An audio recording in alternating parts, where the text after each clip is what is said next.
बिस्मिल्लाहिर्रहमानिर्रहीम। अस्सलामुअलैकुम वरहमतुल्लाहि वबरकातुहू। ये स्क्रीन पर आपको एक फ़ीज़िबिलिटी नज़र आ रही है बकरियों के बिज़नेस की। मैंने इस शीट को इस तरह से बनाया है कि इसके अंदर जो ग्रीन के अंदर आपको सेल्स नज़र आ रहे हैं, अगर आप इनकी वैल्यूज़ को चेंज करें अपने हिसाब से तो आपको ये जो इसके अंदर सारे फार्मूले लगे हुए हैं उसके हिसाब से सारी की सारी वैल्यूज़ इंशाल्लाह चेंज हो जाएंगी। तो फ़ीज़िबिलिटी का मतलब ये है कि एक बिज़नेस को इनिशियली सेटअप करने में कितनी इन्वेस्टमेंट चाहिए, उसको ऑपरेट करने के लिए मंथली कितने एक्सपेंसेस चाहिए, और फिर उसमें से हमें कितनी हमारी सेल होगी, कितना प्रॉफिट होगा, इन दी एंड हमारा आरओआई कितना होगा। ये सारी चीज़ें इस शीट के अंदर मैंने बहुत अच्छी तरीके से कोशिश की है एक्सप्लेन करने की, और इनको आपस में लिंक अप कर दिया है ताकि वैल्यूज़ चेंज करके, अब वैल्यूज़ कौन सी चेंज करनी पड़ेंगी कि आप किस स्केल पर बिज़नेस कर रहे हैं, और दूसरी बात यह कि आपकी परचेजिंग कितने में हो रही है और आपकी जो है ना वो सेल कितने में हो रही है। ये कुछ वैल्यूज़ ऐसी होती हैं, या आपकी स्ट्रेटजी क्या है कि आपने बच्चा अगर बेचना है बकरी का तो कितनी उम्र में बेचना है। तो इस तरह की चीज़ें आपको सारी ग्रीन में नज़र आ जाएंगी। एक एक करके मैं एक्सप्लेन करूँगा कि इनको चेंज करने से बिज़नेस के ऊपर ओवरऑल क्या फ़र्क पड़ेगा। अब मैंने इसके अंदर जो भी चीज़ें यूज़ की हैं, इसके अंदर हो सकता है कि आपका कुछ इख्तिलाफ हो कि नहीं ये चीज़ इतने की नहीं आ रही है, इसमें इतना ख़र्चा नहीं होगा, या आपने ज़्यादा पैसे लगा दिए या कम लगा दिए हैं। तो इसीलिए मैंने इन सब को वेरिएबल रखा है कि आप चाहें तो इन वैल्यूज़ को चेंज करके अपनी मर्ज़ी की फ़ीज़िबिलिटी इस शीट में से हासिल कर सकते हैं। और ये शीट अगर आपको चाहिए हो तो आप मुझसे रब्ता कर सकते हैं। ये फ्री ऑफ कॉस्ट है, इसके कोई चार्जेस नहीं है। आप जो ना मुझे व्हाट्सएप करें, मेरा नंबर यहाँ पे दिया हुआ है, राइट साइड पे आप देख लें, मदनी फार्म एहसान कुरान वाला नीचे नंबर दिया हुआ है। ये शीट आप ले लें गूगल शीट्स के अंदर, अपने हिसाब से इसके अंदर वैल्यूज़ एडजस्ट करें, और ये ख़ुद ब खुद इंशाल्लाह आपको फॉर्मूले के ज़रिए से सारी फिजिबिलिटी निकाल के दे देगा। अब मैं एक एक करके डिस्कस करता हूँ। लेफ़्ट से मैं स्टार्ट कर रहा हूँ। पहले दो कॉलम जो है ना ये इनपुट है, और जो राइट पे दो कॉलम्स है इनके अंदर आउटपुट है और प्रॉफिट की कैलकुलेशन है। ये मोटी सी बात समझ में आ गई। उसके बाद फिर सबसे पहले कॉलम के जो पहला टेबल है उसकी तरफ आ जाए। इसमें मैंने सबसे ऊपर लिखा हुआ है goat breeding and milk business feasibility. इसका मतलब है कि ये जो बिज़नेस है बकरियों की जो है ना वो ब्रीडिंग का मतलब होता है उनसे बच्चे लेना और उनका दूध बेचना, ये दो कंबाइंड बिजनेसेस हैं, इनकी फीजिबिलिटी है ये। इसके इसमें पीरियड लिखा हुआ है कि ये कितने टाइम का प्रोजेक्ट है। हर प्रोजेक्ट का कोई ना कोई टाइम हमें डिसाइड करना होता है, तो इसको मैंने वेरिएबल रखा है। आप चाहें तो इसको 12 महीने कर दें, चाहें तो 6 महीने कर दें, चाहें तो 2 साल कर दें, 24 महीने कर दें। ये महीनों में लिखा हुआ है, मैंने इसको 1.5 साल रखा है क्योंकि मेरे हिसाब से 1.5 साल के अंदर एक अच्छी फीजिबिलिटी बन सकती है। वो मैं आगे एक्सप्लेन करूँगा कि क्यों। इसके बाद नेक्स्ट टेबल जो है इसमें देखें परचेजिंग एंड ट्रांसपोर्ट। तो मैंने यहाँ पे जो है ना वो अपने तजुर्बे की बुनियाद पे ये लिखा है कि एक एवरेज आपको बकरी जो कि पेट से हो, जो आपके पास आए फार्म पर, पहले महीने में दूसरे महीने में आपको बच्चे दे दे, उसकी प्राइस 45,000 तक होती है। अब इसके अंदर जो है ना वो नस्ल के हिसाब से प्राइस चेंज भी होती है। हो सकता है कोई गुलाबी बहुत ही बिल्कुल प्योर गुलाबी बकरी हो, वो आपको 70-80-90 हज़ार से कम में ना मिले, और हो सकता है कि आपको जो है ना वो खरी बकरियां जो होती हैं या जो है ना वो जंगली बकरियां जो देसी बकरियां होती हैं वो कम कीमत के अंदर भी मिल जाए। 30,000 के अंदर भी आपको प्रेग्नेंट बकरी मिल सकती है। लेकिन मैंने एक एवरेज प्राइस इसके अंदर लिखी है जिस तरह की बकरियां हमारे जहन में है लेने की, तो वो मैंने लिख दी है 45,000। पहले मैंने बकरी की प्राइस अलग लिखी थी, ब्रीडर की अलग लिखी थी, लेकिन मैंने अभी इस टेबल को थोड़ा सिंपल रखने के लिए थोड़ी सी प्राइस बढ़ा दी और ब्रीडर को इसमें शामिल कर लिया। तो 45,000 एवरेज है। इसका मतलब है तकरीबन 40-42 की बकरियां आ रही होंगी और तकरीबन हमारा 55-60 का हमें एक ब्रीडर मिल जाएगा इस एवरेज प्राइस के अंदर। उसके बाद अगले वैल्यू की तरफ आ जाए, ये है नंबर ऑफ़ गोट्स, मतलब आप कितनी बकरियों का बिज़नेस करना चाहते हैं। इसको आप चेंज कर सकते हैं, और इसको मैंने यहाँ पे 11 रखा हुआ है। इसका मतलब है 10 बकरियाँ हैं, एक ब्रीडर है। अब इसके बाद जो टोटल गोट कॉस्ट कितनी है, ये जो ऊपर 45,000 पे लिखा था इसको मैंने 11 से मल्टीप्लाई कर दिया, तो ये कॉस्ट आ गई कि 4,95,000 की आपकी ख़रीदारी होगी। फिर मंडी के एक्सपेंसेस, जब मंडी जाते हैं तो जाने का भी ख़र्चा होता है, वहाँ पे खाना पीना होता है, वहाँ से वापसी में जानवर अगर ख़रीद लिए आपने तो गाड़ी बुक करा के आनी होती है, तो वो बड़ा एक मेन ख़र्चा होता है। तो मैंने एवरेज लिखा है 4,000 रुपये। अब आप जाएं, चाहे आप एक बकरी लेकर आ जाएं, आप 5 बकरियां लेकर आएँ, 10 बकरियां लेकर आएँ, तो वो मंडी के हिसाब से जो ना वो आपको तय करना होता है कि आप इस पर जो ना परचेजिंग करना फ़ायदेमंद है कि नहीं है। लेकिन जो मेरा तजुर्बा है कि मैं कभी जाता हूँ खाली हाथ भी आ जाता हूँ, कभी जाता हूँ तो 2-3 जानवर ले आता हूँ, कभी जाता हूँ पूरी गाड़ी भर के ले आता हूँ। तो उस तजुर्बे की बुनियाद पे मैंने ये यहाँ पे लिखा है कि कम से कम एक जानवर पर 4,000 रुपये का ख़र्चा तो आता है, चाहे कम लें ज़्यादा लें। अगर आप ना लें तो अगली मर्तबा, और आप ज़्यादा एक साथ ले लें तो वो दोनों विज़िट आपके जो ख़र्चे होते हैं वो बैलेंस हो जाते हैं। तो ये मैंने इसको आप चाहें तो चेंज कर सकते हैं। अभी डिपेंड कर रहा होगा कि आप कितनी दूर से परचेजिंग करते हैं। मेरे हिसाब से मैं कराची में रह रहा हूँ और मुझे अच्छे रेट चाहिए, तो मुझे जाना पड़ेगा, टन आज़म जाना पड़ेगा, या दौड़ की मंडी जाना पड़ेगा, या जो ना वो हो सकता है मीरपुर ख़ास से कोई अच्छी परचेजिंग हो जाए, या तलार के अंदर, साइदात के अंदर अच्छी परचेजिंग हो जाए। तो वो ये मतलब ये कि ऊपर नीचे होगी प्राइस, लेकिन मैंने सिर्फ एक एवरेज लिखा है यहाँ पे। हो सकता है मुझे कराची के अंदर ही जो लगती हैं मंडियाँ लगती हैं, लालू खेत में मंडी लगती है, भैंस कॉलोनी के अंदर होती है, यहाँ से अच्छा माल मिल जाए, मुझे जाना ही ना पड़े। तो होगा क्या फिर, ये अगर मुझे सारा माल यहाँ से मिल गया तो ये एकदम से कम हो जाएगी, मंडी के एक्सपेंसेस जो है ना कम हो जाएंगे। लेकिन मुझे शहर के बाहर की मंडियों के मुकाबले में यहाँ पे रेट ऑब्वियसली मुझे ज़्यादा मिलेगा। तो यहाँ से कम करेंगे तो ऊपर रेट बढ़ जाएगा, ऊपर से कम करेंगे तो यहाँ रेट बढ़ जाएगा। तो मतलब ये कान को इधर से पकड़ें उधर से पकड़ें, बात एक ही है। उसके बाद नीचे आ जाएं, फॉर ऑल गुड्स, सारी बकरियों पर हमारा मंडी का एक्सपेंस कितना आएगा। तो एक पे 4,000 आ रहा है एवरेज, तो हमारी 11 पे आ जाएगा 44,000 रुपये। ये टोटल परचेजिंग की जो पैसे हो गए, ये हो गए 5,39,000 रुपये। इसके अगली टेबल पे आ जाए, नीचे है इसकी टेबल। यहाँ मैंने लिखा है कि अब हम कोई जगह लेंगे रेंट पर, हमारा तो खैर अपना फार्म है, लेकिन उसके अंदर जो भी हम शेड बनाएंगे तो उसका भी ख़र्चा है, तो उस पर हमें एक रेंट लगाना है। तो हमने यहाँ पे 300 रुपये लगाया है एक बकरी का 1 महीने का रेंट, जिसमें शेड की मेंटेनेंस वगैरह भी है और फिर उस जगह का किराया वगैरह भी इसके अंदर शामिल है, वो इसमें से ही हम कवर करेंगे। अब हमारे पास 11 बकरियाँ हैं, तो ये 300 से मल्टीप्लाई हो गया, खुद ब खुद यहाँ पे आ गया 3,300 रुपये। ये रेंट मैं ज़्यादा करना चाहूँ तो कुछ 400 कर दूँ, तो ये रकम खुद ब खुद चेंज हो जाएगी। जैसे देखें 400 मैंने किया, तो अब किराए के हो गए 4,400, मैं इसको वापस कर देता हूँ 300। उसके बाद फिर अच्छा, इसके बाद फिर ये तो हो गया जो ना वो एक बकरी का 1 महीने का रेंट 300 और सारी बकरियों का मिला के 3,300। अब मैं इसको पूरे पीरियड पे काउंट करूँ कि जितना अरसा हमारे पास बकरियाँ रहेंगी उसका रेंट कितना बनेगा, तो ये 5,94,000 बन रहा है। और ये क्यों बन रहा है, क्योंकि ये 11 बकरियाँ हैं और टोटल 18 महीने का प्रोजेक्ट है। तो 11 महीनों का 18 महीने का जो प्रोजेक्ट है, उसकी टोटल जो रेंट की कॉस्ट आ रही है वो आ रही है 5 लाख मैंने पढ़ दिया गलती से, ये है 59,400 रुपये। उसके बाद फिर लेबर है, लेबर मैंने लगाई है एक बकरी पर माहाना लेबर को हम 500 रुपये दें। अगर 10 बकरियाँ वो संभाल रहा है तो 5,000 रुपये उसको मिलेंगे, जो कि मतलब एक जो ना वो कम से कम लेबर जो हो सकती है वो मैंने लिखी है।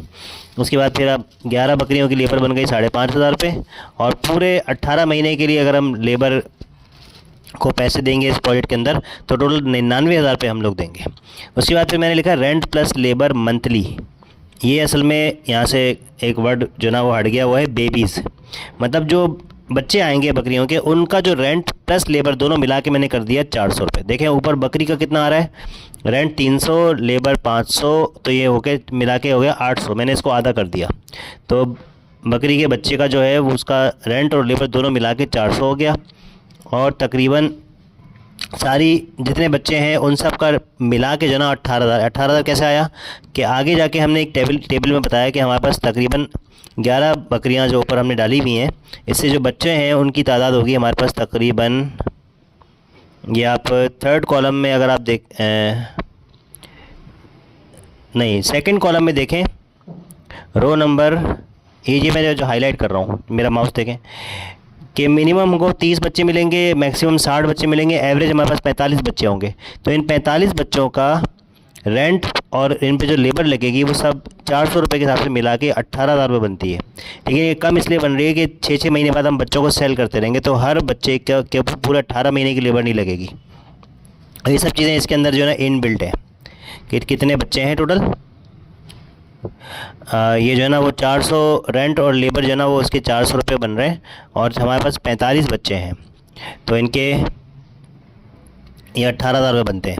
इसके बाद फिर 6 महीने में ये हमने निकाला है 1 महीने का, सॉरी 400 रुपये एक बच्चे के हैं मंथली, रेंट प्लस लेबर। इसको हमने 45 से मल्टीप्लाई किया तो 45 बकरी के बच्चों का ख़र्चा आ गया, रेंट और लेबर का 18,000 रुपये। फिर हमने इसको मल्टीप्लाई कर दिया 6 महीने से, क्योंकि अब 6 महीने बाद उसको रखेंगे नहीं, इसको बेच देंगे। तो 1,08,000 रुपये हमारा ख़र्चा हो गया रेंट और लेबर का।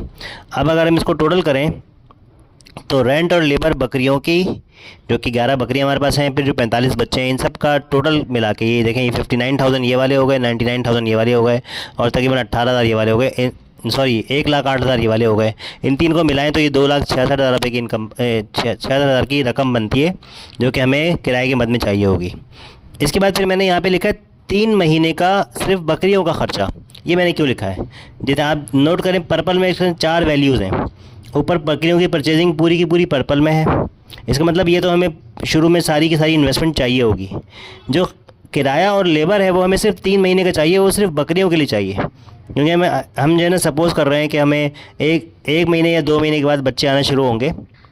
फ़िलहाल हमने उनकी लेबर और उनका रेंट काउंट नहीं किया। जो बकरियां थी सिर्फ उनका 3 महीने का रेंट और लेबर काउंट किया तो 26,400 रुपये बन रहा है। अब इसके ये जो है ना हमारी ये है वो पर्पल के अंदर वो सब चीज़ें हैं जो कि शुरू में इन्वेस्टमेंट हमको चाहिए होगी, कम से कम 3 महीने का बैकअप चाहिए होगा लेबर का और रेंट का, और जितने की बकरियां आएंगी वो सारी रकम हमको एक साथ शुरू में चाहिए होगी। और उसके बाद फिर हमें जो खाना है, खाने का और मेडिसिन का ख़र्चा भी 3 महीने के लिए चाहिए। वो आपको सेकंड कॉलम के अंदर पहले टेबल के अंदर नज़र आ जाएगा, 3 मंथ्स बैकअप 1,08,900 रुपये। अब ये इस टेबल को समझ लेते हैं। फूड एंड मेडिसिन के नाम से जो टेबल है, इसमें एक बकरी का ख़र्चा 3,000 रुपये है माहाना, मतलब 100 रुपये एक दिन का। इसको हम कम कर सकते हैं, लेकिन मैंने अभी 100 रुपये लिखा है। जो ना वो हम अच्छी खिलाई करेंगे इनकी। एक टाइम पे दाना होगा, एक टाइम पे जो ना वो हरा चारा होगा जो हम खुद अपना लगाएंगे बाहर। आप लोग अपने हिसाब से इसको कर सकते हैं कि आपके पास किस तरह का खाने का सिस्टम क्या होगा बकरियों का, तो उसको आप चेंज कर सकते हैं। हो सकता है कि आप बिल्कुल चारे पे खर्चा ही नहीं करते, आप तो चराई पर भेज देते हैं बकरियों को, और वो एक चरवाहा रखा हुआ है, वो जाता है और उसको 5-6 घंटे घुमा के ले आता है। तो आपका ये ख़र्चा फिर सिर्फ वो पैसे होंगे जो आप चरवाहे को देते हैं।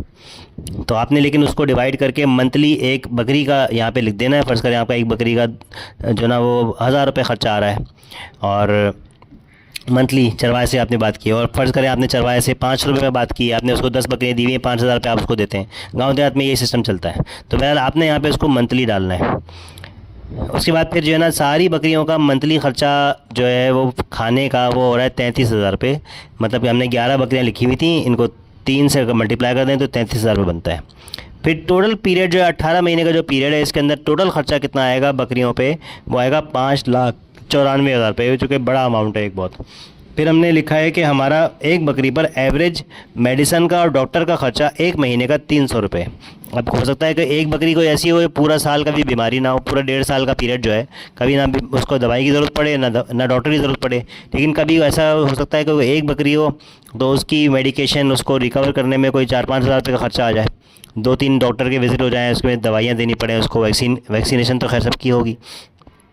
तो बहरहाल हमने एवरेज करके लिख दिया कि 300 रुपये एक बकरी का ख़र्चा है डॉक्टर का और मेडिसिन का जो ना वो महीने का। और फिर 11 बकरियों का ख़र्चा हो गया 3,300, और टोटल 18 महीने में इसको मल्टीप्लाई कर लें तो 59,400 रुपये हो गया। ये बिल्कुल देखें ऊपर जो है वो 5,94,000 था, और यहाँ पे 59,400 है, क्योंकि वो 3,000 को मल्टीप्लाई किया था हमने, और यहाँ पे हमने 300 को मल्टीप्लाई किया, सिर्फ एक ज़ीरो का फ़र्क आ रहा है। बहरहाल खाने का और मेडिसिन का मिला के ख़र्चा हो रहा है 6,53,000 रुपये। अब ये नोट करते जाएं कि पहले टेबल के अंदर सबसे पहले हमने देखा था कि 5,39,000 की ख़रीदारी हो रही है, रेंट और लेबर में ख़र्चा आ रहा है 2,66,400 रुपये, और अब हमने देख लिया खाने खिलाने में इनको चारे में और जो भी हम देंगे इनको खाने, खुश चारा भी देंगे, दाना भी देंगे, सब कुछ देंगे, तो 6,53,000 रुपये उसके अंदर ख़र्चा आ रहा है। इसके बाद आखिरी ये है कि जो बच्चे आने शुरू होंगे हमारे पास, सबसे पहले तो ये देख लें कि बच्चे कितने आएंगे। तो हमने ये देखा कि अगर 11 बकरियां इनमें से एक ब्रीडर होगा, 10 बकरियां होंगी, और हमने ये लगाया कि हर 6 महीने में एक बच्चा अगर वो बकरी दे जो कि पॉसिबल है कि अगर हम बकरियां जो ना वो ऐसी लें कि जो एक आने के बाद ही 1-2 महीने बाद हमारे पास बच्चा दे दें, फिर उनके बाद 2 महीने रेस्ट का टाइम हो, फिर 5 महीने की प्रेगनेंसी हो, फिर 2 महीने रेस्ट का टाइम हो, फिर 5 महीने की प्रेगनेंसी हो, तो इस तरीके से 18 महीने के टाइम पीरियड में बड़े आराम से 3 मरतबा हम उनसे बच्चे ले सकते हैं। इसका मतलब है 10 बकरियों से हम अगर मिनिमम हर बकरी ने एक एक बच्चा दिया तो वहाँ बस 30 बच्चे आएंगे, और अगर हर बकरी ने 2-2 बच्चे दिए तो वहाँ बस 10 बकरियों से 18 महीने में 60 बच्चे आ सकते हैं। अब मैंने इसका एवरेज कर लिया, ना कम ना ज़्यादा, कोशिश हमारी ज़्यादा की है, लेकिन अगर हमें कुछ उसमें मोर्टेलिटी भी हो जाती है, फिर ये है कि तो कुदरत के हाथ में है कि आपका ट्विन ना आए, आपका एक ही बच्चा आए। कोशिश तो हम करेंगे ऐसी बकरियों की ख़रीदारी करें कि जिनका दूसरा पेट हो और वो ज़्यादातर 2 बच्चे देती हैं, लेकिन हमारे हाथ में सिर्फ कोशिश है, तो अल्लाह का फ़ैसला है। तो बहरहाल हमने एक एवरेज करके लिख दिया कि 45 बकरे अगर हमको मिल रहे हैं, बच्चे हमको मिल रहे हैं, और फिर उसके बाद हमने नीचे लिखा कि भाई जो एक बच्चा है उसका 4 महीने का ख़र्चा कितना है।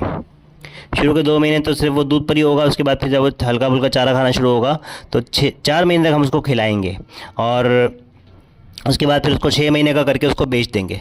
तो जब हमारी बकरी का ख़र्चा, जो कि फुल फ्लेज बड़ी उम्र की बकरी थी, उसका ख़र्चा अगर महीने का 3,000 रुपये आ रहा है, हमने बच्चे का ख़र्चा हमने अंदाज़ा लगाया कि 1,000 रुपये होगा, और 4 महीने का ख़र्चा हो जाएगा 4,000 रुपये। फिर बच्चों का टोटल जो खाने पे ख़र्चा है वो है 1,80,000 रुपये, क्योंकि बच्चे कितने 45 को आप 4,000 से मल्टीप्लाई कर लें तो ये आपका आ गया 1,80,000 रुपये। फिर उसके बाद जो ख़र्चा होगा मेडिसिन पे और डॉक्टर के ऊपर एक बच्चे का, तकरीबन 900 रुपये हमने लिखा है। ये 900 रुपये जो है वो ये इस तरीके से आया है कि हमने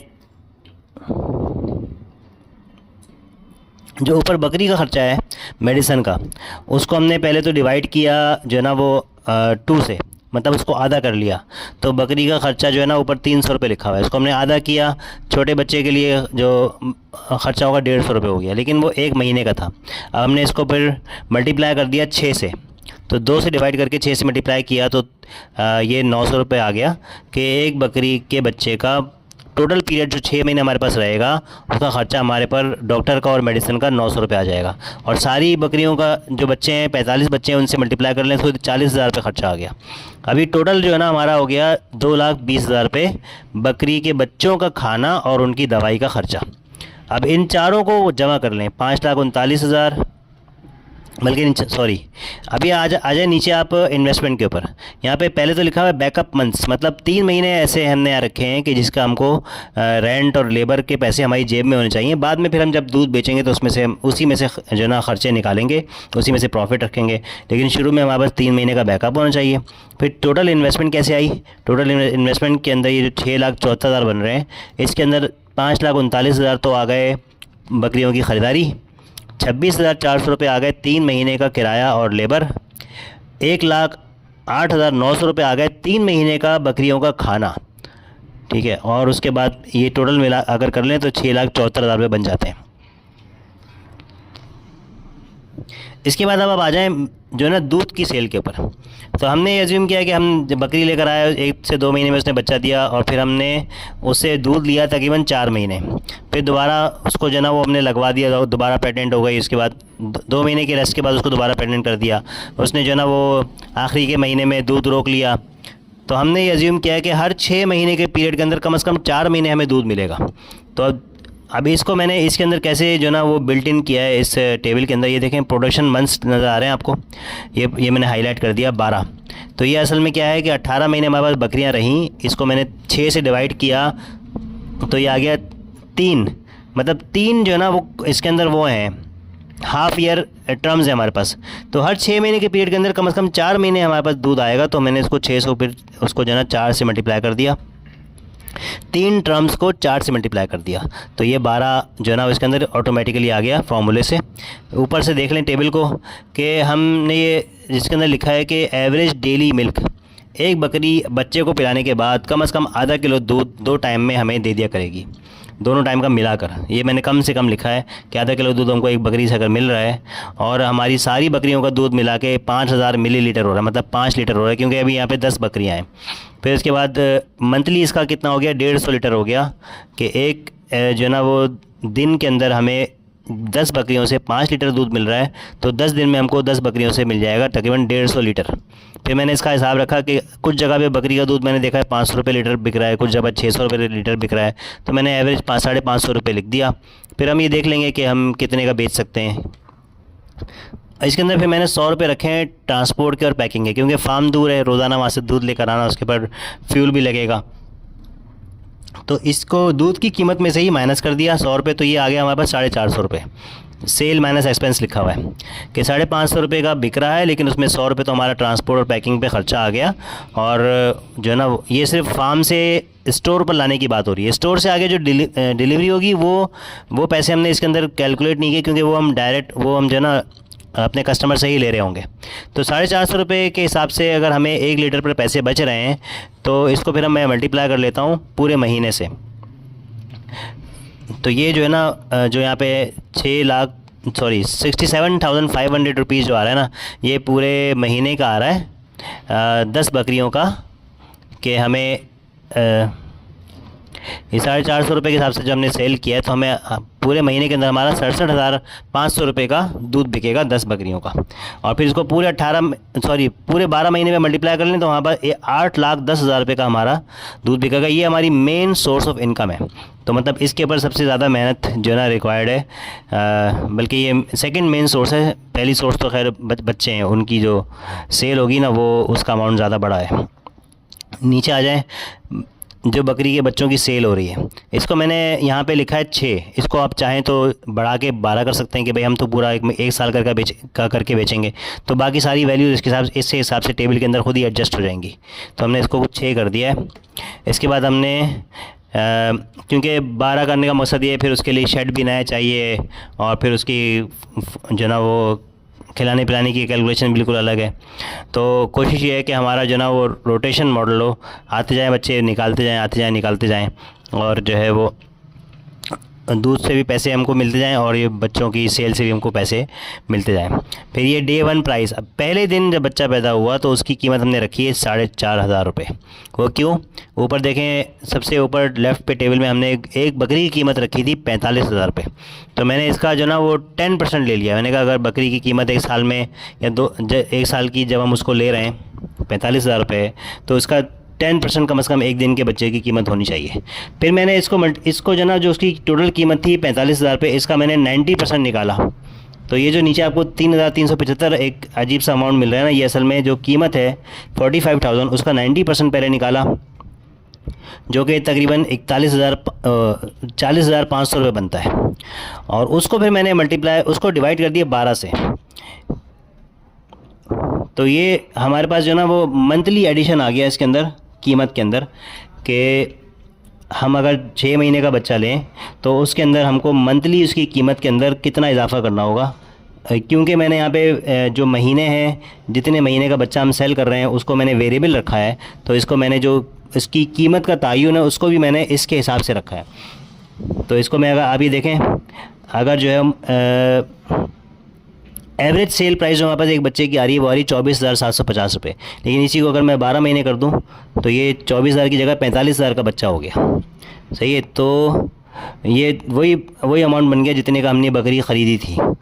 हम चाहें तो इसको 3 महीने का बेच दें। 3 महीने का अगर हम बेचेंगे तो इसकी कीमत हमको मिलेगी 14,625 रुपये। ठीक है। तो हम चाहें तो बाद में इसको चेंज कर सकते हैं, लेकिन यहाँ पे हमने 6 लिखा हुआ है फ़िलहाल, कि 6 महीने का करने के बाद उसको अगर हम बेचेंगे तो पहले दिन उसकी कीमत इतनी होगी, हर महीने उसकी कीमत में इतना इजाफा होगा, और टोटल 6 महीने बाद उसकी कीमत इतनी होगी। और हम जब हम जो टोटल बच्चे हैं हमारे पास, वो ये पिछले टेबल में से आ रहे हैं, 45 बच्चे एवरेज, ये 45 आ रहा है। तो हम 45 बच्चे बेचेंगे इस प्राइस के ऊपर, तो हमारे पास तकरीबन 11,13,000 रुपये की इनकम आएगी बच्चों को सेल करके। फिर उसके बाद 18 महीने के बाद हमने प्रोजेक्ट को क्लोज़ करना है। तो फिर हम क्या करेंगे, पूरा हर्ड अपना जो है ना उसको सेल कर देंगे। हर्ड का मतलब है जितना भी बकरियां हमारे पास पूरी हैं, 10 बकरियां, 9 बकरियां या 10 बकरियां एक ब्रीडर, या 5 बकरियां एक ब्रीडर, जो भी आपने ख़रीदारी की है उसको पूरे को सेल करेंगे। इसके लिए मैंने क्या किया, मैंने अज्यूम किया कि हमारे पास एक बकरी जो अच्छी सेहतमंद बकरी लें, और जो दूसरा सूआ हो, ताकि वो एक की जगह 2 बच्चे हमें दे, प्रोबेबिलिटी बढ़ जाती है 2 बच्चों की। तो उसकी मैंने अंदाज़ा लगाया कि भाई 5 साल उसकी जो ना वो उम्र है। 5 साल में जाके उसकी वैल्यू बिल्कुल ज़ीरो हो जाएगी। तो मैंने इसको 60 महीने लिख दिया यहाँ पे, 5 साल 12 से मल्टीप्लाई करें 60 महीने बनते हैं।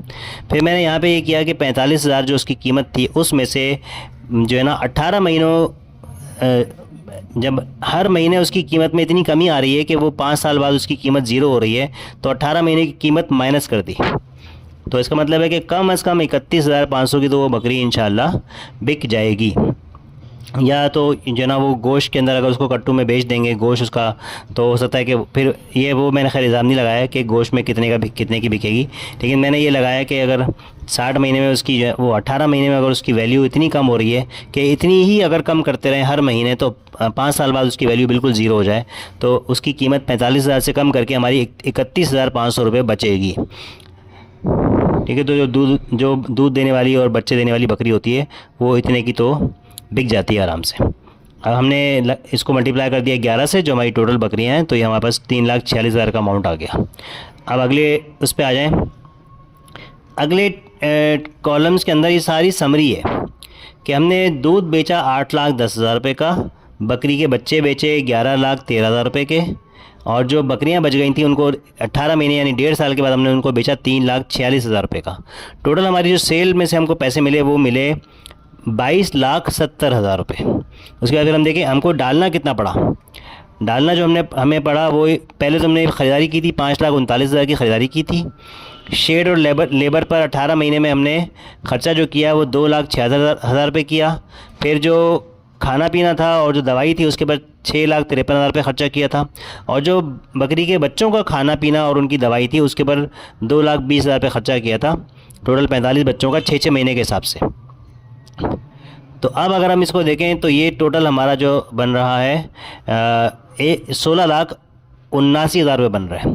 तो 22,70,000 के अंदर से हमने 16,79,000 को माइनस करेंगे, जो नीचे टेबल में हुआ है प्रॉफिट कैलकुलेशन के नाम से। तो इसका मतलब है हमें तकरीबन 5,90,000 का प्रॉफिट होगा टोटल 18 महीने के अंदर। उसको हमने एक महीने में डिवाइड किया तो तकरीबन 49,000 प्रॉफिट आ रहा है पर मंथ। अगर हमने 10 बकरियां डाली हैं और टोटल हमने जो इन्वेस्टमेंट की है 6,74,000 रुपये की इन्वेस्टमेंट की है। फिर हमने इसमें लगाया कि भाई क्योंकि हमने लेबर के पैसे भी ले लिए, रेंट भी ले लिया, और जो ना वो हमारे ही फार्म पर जो ना वो बकरियां पल रही हैं तो उसका केज भी हमने बनवाया, उसमें से रेंट में से भी हमको पैसे मिल रहे हैं, लेबर को भी हमने पैसे दे दिए, बकरी का चारा भी निकाल लिया, मेडिसिन का ख़र्चा भी निकाल लिया। फिर पीछे जो ना हमारी जो उसमें एफ़र्ट है उसके लिए हम 30% प्रॉफिट पे भी हम खुश हैं, और जो इन्वेस्टर होगा उसको हम 70% प्रॉफिट दे सकते हैं। हम कोई अगर चाहे तो इसको अपने हिसाब से कैलकुलेट कर सकता है कि भाई मेहनत ज़्यादा है 50-50 हम देंगे इन्वेस्टर को, और या फिर हम 60 रखेंगे, ये 60 हम 40 रख लेंगे, 60 इन्वेस्टर को देंगे। तो हमने ये लगाया कि भाई इन्वेस्टर को हम 70% भी अगर दे दें तो इसमें हमें नुकसान नहीं है, कुछ ना कुछ फ़ायदा ज़रूर है। अभी जो ना शुरुआत है तो इसके अंदर हम इस पे काम कर सकते हैं, बाद में तजुर्बा बढ़ जाएगा, आहिस्ता आहिस्ता जो है वो इन्वेस्टर्स की तादाद बढ़ जाएगी, तो इसको बढ़ाया जा सकता है from a working point of view से कि आपका फार्म है तो आप चाहें तो अपना शेयर बढ़ा सकते हैं। वो आपका और इन्वेस्टर्स का आपस में जो ना वो अंडरस्टैंडिंग के ऊपर डिपेंड करता है। इसके बाद फिर नीचे देखें 70% के हिसाब से जो मंथली प्रॉफिट 49,000 आ रहा है उसका 70% के हिसाब से इन्वेस्टर को मिलेंगे 34,000 रुपये, और जो बाकी वर्किंग पार्टनर को मिलेंगे वो मैंने यहाँ पे मेंशन नहीं किया है क्योंकि इन्वेस्टर के पॉइंट ऑफ व्यू से पूरा टेबल बनाया है। और इन्वेस्टर को इसका मतलब है तकरीबन 1 लाख की इन्वेस्टमेंट के ऊपर 5% ROI मिल रहा है, रिटर्न मिल रहा है। अच्छा, इसको ये थोड़ा सा जो ना वो काफ़ी इंटरेस्टिंग है, मैं इसको अगली टेबल में वैसे समझा दूँगा। इसी को अगर मैं करता हूँ कि भाई मैं जो ना अभी इतनी बड़ी इन्वेस्टमेंट नहीं कर रहा 6,74,000 रुपये की, तो मैं अभी डाल रहा हूँ सिर्फ 5 बकरियाँ, ये 5 बकरी और 1 बकरा आप कर लें तो ये होगा 6। मैंने इसको चेंज कर दिया, नंबर ऑफ़ गोट्स को 6 कर दिया, सारी फिगर्स चेंज हो गई। और यहाँ पे देखें अब आपका जो पहले प्रॉफिट कितना आ रहा था 34,000 समथिंग आ रहा था, अब वो आपका प्रॉफिट हो गया 15,000 रुपये। आपकी इन्वेस्टमेंट भी कम हो गई, पहले आप 6 लाख समथिंग इन्वेस्ट कर रहे थे, अभी आपको 3,67,000 रुपये इन्वेस्ट करने, उसके अंदर आपको हर 1 लाख के ऊपर तकरीबन 4,100 रुपये जो है ना वो रिटर्न मिलेगा, और आपका जो है ना वो मंथली प्रॉफिट तकरीबन 15,000 रुपये होगा। उसके बाद फिर अगले टेबल पे आ जाएं तो मैंने यहाँ पे ये किया है कि हम बकरियों की तादाद के हिसाब से लिखा है कि अगर बकरियों की तादाद इतनी हो तो इन्वेस्टमेंट कितनी चाहिए और रिटर्न का परसेंटेज कितना है।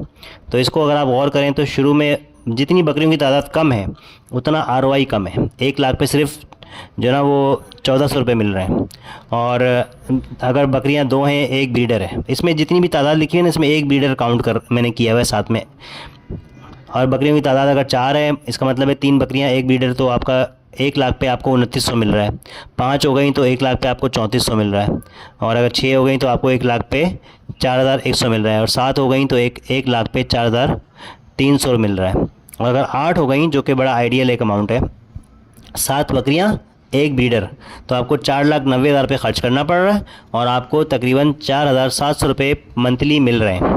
इसके अंदर हमने हर चीज़ कम से कम रखी है और ख़र्चे बढ़ा के रखें, इनकम कम करके रखी है। लेकिन जब प्रैक्टिकली बंदा काम करता है तो कोशिश करता है ख़र्चों को बचाए, कम से कम खर्चा करे, जुगाड़ से काम कर ले, जो ना वो एक चक्कर में 2 काम कर ले। मतलब बहुत सारी चीज़ें ऐसी होती हैं जहाँ पे बंदा खर्चा बचाने की कोशिश करता है, क्योंकि उस वक्त जेब से पैसे खर्च हो रहे होते हैं। तो ये उम्मीद है कि इससे ज़्यादा प्रॉफिट हो जाएगा इंशाल्लाह, अगर जब प्रैक्टिकली इसको करने बैठेंगे। लेकिन फिजिबिलिटी के अंदर हमें जो ना वर्स्ट केस जो ना वो दिखाना है। वर्स्ट केस तो खैर इसमें यह है कि अल्लाह ना करे बकरियां मर जाएं, बच्चे ना आएँ, दूध ना बिके, मतलब बहुत सारी चीज़ें वर्स्ट के। लेकिन वो फिर बंदा अपनी सिचुएशन के हिसाब से चीज़ों को एडजस्ट करता है। तो जब हम प्लानिंग कर रहे होते हैं तो प्लानिंग के अंदर आपको जो ना वो एक एवरेज के हिसाब से सारी प्लानिंग करनी होती है। तो ये सारी प्लानिंग एवरेज के हिसाब से है कि हमने ना तो हमने बच्चे लगाए कि 15 बच्चे आ रहे हैं सिर्फ हमारे पास, ना ये लगाया कि 30 बच्चे आ रहे हैं, बल्कि हमने एक एवरेज लगाया कि भाई अगर 6 बकरियां डाली, में एक ब्रीडर है, 5 बकरियां हैं, तो ना 15 हम की उम्मीद कर रहे हैं, ना 30 की उम्मीद कर रहे हैं, हम एवरेज 23 की उम्मीद कर रहे हैं कि इतना तो इंशाल्लाह हमें मिल जाएगा। और हमने चारे के ऊपर 3,000 रुपये लगाए, लेकिन इसकी हमारी कोशिश पूरी होगी कि एक बकरी का चारा जो है वो हम 2,000 में कवर कर लें। तो एक बड़ा ड्रास्टिक अमाउंट जो है ना इसके अंदर जो है ना बच जाएगा, क्योंकि हम बाहर अपना चारा भी लगा रहे हैं। तो मतलब ये कि मुख्तलिफ़ तरीके हैं जिसके अंदर इस खर्चे को बचाया जाए। फिर ये दूध है, दूध जब हमारा ऑर्गेनिक दूध होगा और उसके अंदर किसी किस्म के इंजेक्शन नहीं लगाए हुए होंगे, बकरी को बच्चा उसके साथ होगा और उसकी जो ना वो सेहतमंद माहौल के अंदर, और फिर सफाई सुथराई के साथ दूध निकालेंगे, तो उम्मीद है कि अगर अच्छी मार्केटिंग कर ली जाए तो अच्छी कीमत पे ये सेल हो जाएगा। लेकिन फिर भी हमने मतलब 550 रुपये लिखा है। अगर ये 600 रुपये के हिसाब से बिक जाए तो और अच्छा प्रॉफिट के अंदर इजाफा हो जाएगा। अच्छा, अब ये शीट जो है वो ऐसी मैंने अल्हम्दुलिल्लाह बनाई है कि इसमें कुछ वैल्यूज़ को चेंज करके एक बिल्कुल डिफरेंट फिजिबिलिटी निकल आती है।